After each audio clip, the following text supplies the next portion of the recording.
Hello, this is FightMe, and in this video I will show you the units that you should always recruit for every race in your Warhammer 3 campaign. So for Grand Cafe you want the Celestial Dragon Crossbowmen. They are elite tier 5 units, so you will unlock them later in your campaign. And their upkeep cost is 275 gold, so it's not really cheap. But these guys are really strong. They have a long range, high missile damage with a lot of armor piercing, and they are also really strong in combat. So definitely a unit you want to bring in your army. You can also just spam them and maybe get a Doomstack with them, but only do that if your economy can handle it. And the other unit that I recommend you to bring in your army are the Skyjunks. So you don't need a lot of them in your army. Around 3 to 4 of them is already enough. So the Skyjunks have 2 fire capabilities. They have the rockets that they can launch, which are really inaccurate but do a lot of damage, especially against infantry when they hit. And furthermore, there are some snipers in the Skyjunks, which are basically gunners, which have unlimited ammo. So as soon as you kill all the enemy missile units, you can just sit there and shoot them without getting punished. The Skyjunks do also count as a missile unit. So when you're flying above your infantry, it will activate the Yin Yang bonus, which is really nice and useful. But why I really recommend you to bring the Skyjunks is, when you're in a city assault or especially an unfortified town assault and you're grinding down a choke point, the AI will sometimes blob up to fight your one infantry. And then what you got to do is manual fire your Skyjunks and you can just destroy a couple of units with just a few volleys. It's just really strong. So definitely a unit you want to have in your army. And here is the honorable mention, which goes to these units, which are also worth recruiting as Grand Cafe.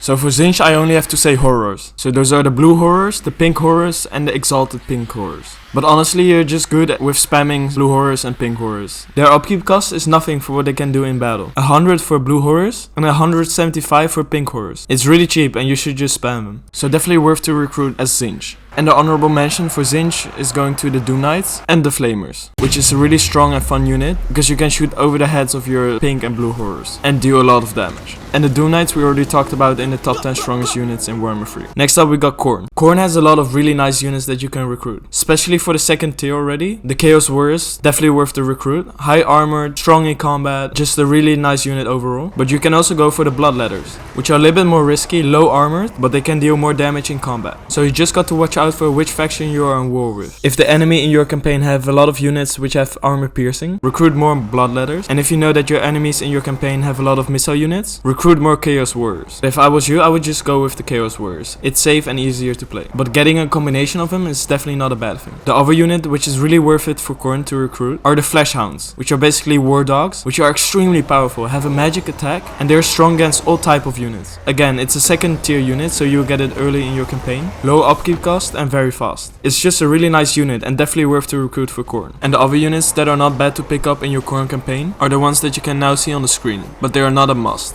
Next up we got Nurgle. Nurgle got some really nice tier 1 units, like the Plague Bearers, the Forsaken and the Plague Toads. The one which will be really useful in your campaign are the Plague Bearers. They have an insane high health, 100 man count, are decent in combat and have a magic attack. And once your units gain more experience throughout the campaign, you will get those chevrons which they definitely need. The only thing is that their upkeep cost is a little bit on the expensive side and they're really slow on the battlefield. But that doesn't really matter in campaign because you got enough time and you can just use them as a baseline. Then there are 2 other units that are really worth it to recruit for Nurgle. One of them we already talked about in the top 10 video, which is the Soul Grinder. It's a really nice unit. And the other one is the Beast of Nurgle, which is an excellent tier 2 anti-large single entity with an upkeep cost of 200, which is nothing compared to the Great Unclean one, which costs 500. I would much rather have 5 of the beasts instead of 2 unclean ones. But it's an excellent unit. The beast heals itself over time. It got a lot of armor piercing and it has a magical attack. It's also not a too big single entity like the Great Unclean one. So it's a less big and attractive target like the Great Unclean one. So definitely a unit you want to have in your army. You don't need too many of them, but a few could definitely help. And the other units for Nurgle that are worth recruiting are these.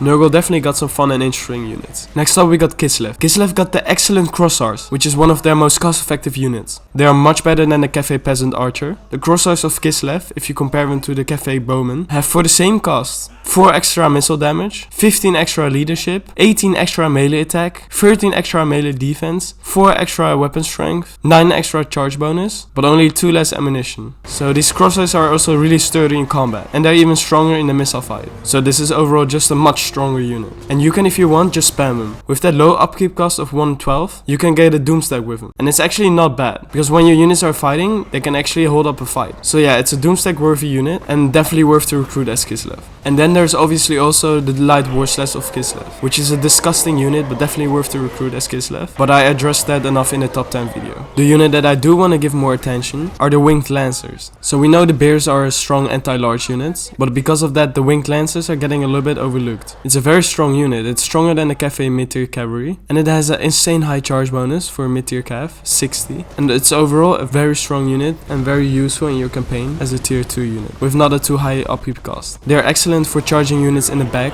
or chasing routing units, but if I was you I would not recruit more than 4 Winged Lancers in one army. Here are the other options that wouldn't be bad to recruit for Kislev, but you don't have to.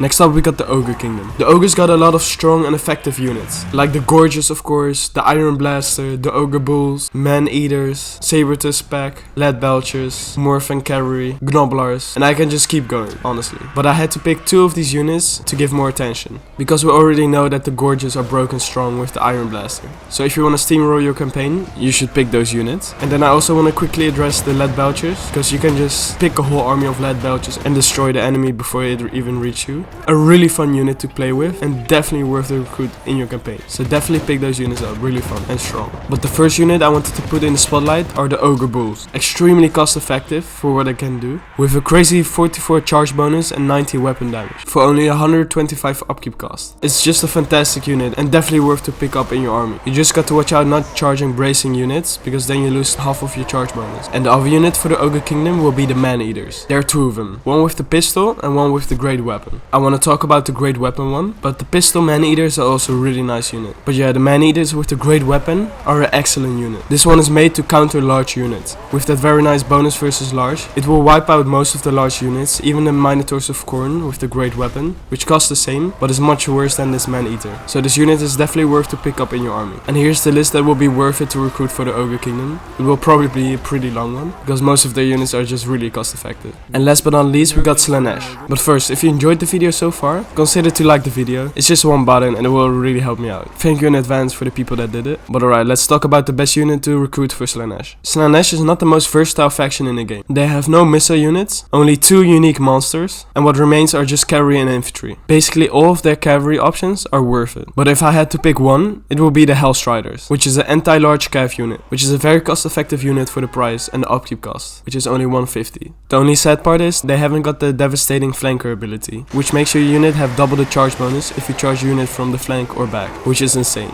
Therefore you got to bring the Seekers or the Heart Seekers of Slaanesh. They do be expensive, but the devastating flanker makes your unit really scary. And for the infantry I chose the Marauders of Slaanesh, so the ones with the sword and the spear. The spears are a little bit more expensive and got a little bit higher upkeep cost of 112, but got a bonus versus large, which is really nice for the price they cost. And the swords cost a little bit less, with 100 upkeep cost, and got bonus versus infantry. If you had to choose which unit to bring in your army, I would always go with the Sword Marauder. It got bonus versus infantry, so you can use it as your baseline, and then get the Hellstriders as your flankers and anti-large units. So those were all the units that I recommend you to bring for every faction. I hope it will help you in your campaign. But yeah, don't forget to like and subscribe, and watch this video if you're interested in more Warhammer 3 content. And I will see you guys in the next one. Bye bye.